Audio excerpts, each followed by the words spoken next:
Dungeon Basics. The newcomer evil should learn the basics of dungeon management.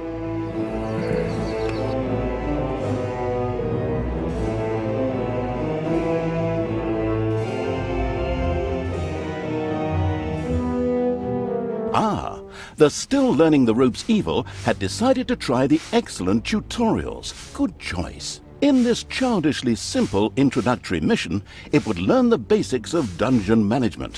Things like digging, building rooms, and hiring and firing creatures. Everything a novice evil needs to know.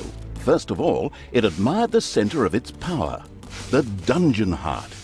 This, if possible, should never be broken, as that would lead to an inglorious and permanent end to the definitely wanting to avoid this at all costs evil. Naturally, the most important resource for any evil genius was gold. One can make the best things out of the glittering metal, and nary a creature was going to let the absolute evil hire it and push it around without a coin or two. Sad, I know, but that's the way the cold, hard capitalist world of evil works. Although a little gold could also be stored in the dungeon heart, the little snots, the strange name giving evil's workers, had to travel long distances to do so. It made much more sense to build a treasury nearby. The fast-learning evil immediately began doing so.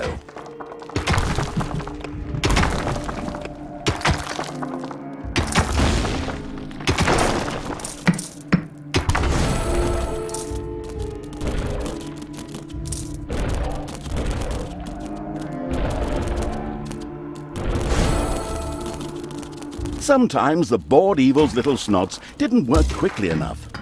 That was the time to give them a hearty slap with the hand of terror. Naturally, this had to be done immediately.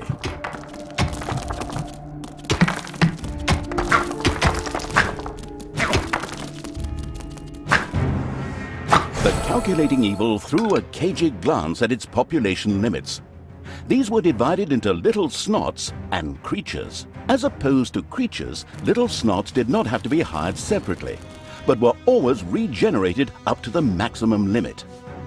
And so it was that the massacring evil didn't have to worry if one of these miserable creatures died. It simply had to wait for the next one. At the same time, the little snots were the dungeon workers who dug the galleries, mined the gold, and took care of any number of other things. That's why it was never a bad idea to increase their maximum limit. The thirsty for more little snots evil hurriedly began work. The corresponding research was kindly unlocked for the absolute evil. This was necessary in the tutorial in order not to confuse it with the wide range of possibilities. Besides, there are people out there who really do everything wrong.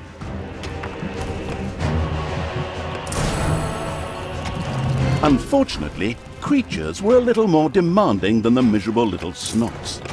A hideout would have to be researched before creatures such as goblins and orcs could be hired.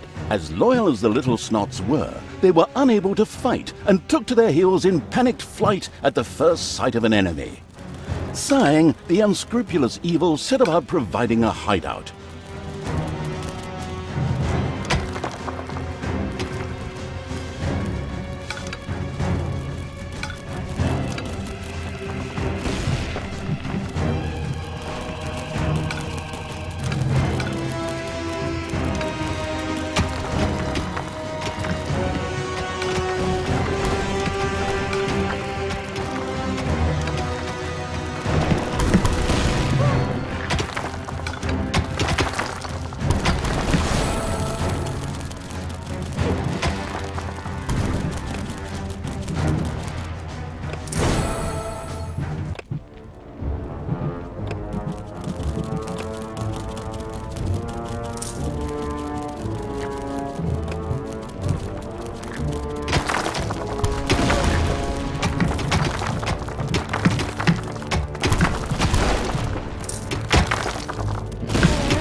The army craving evil had hired a creature which would from now on do its dirty work.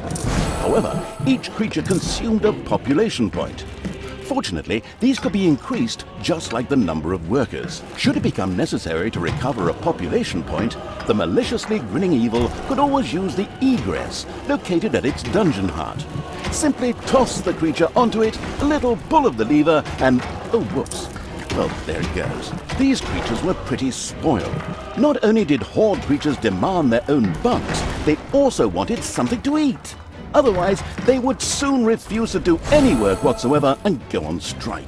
The deeply sighing evil had no other choice than to build his creatures a gobbler farm to satisfy their hunger.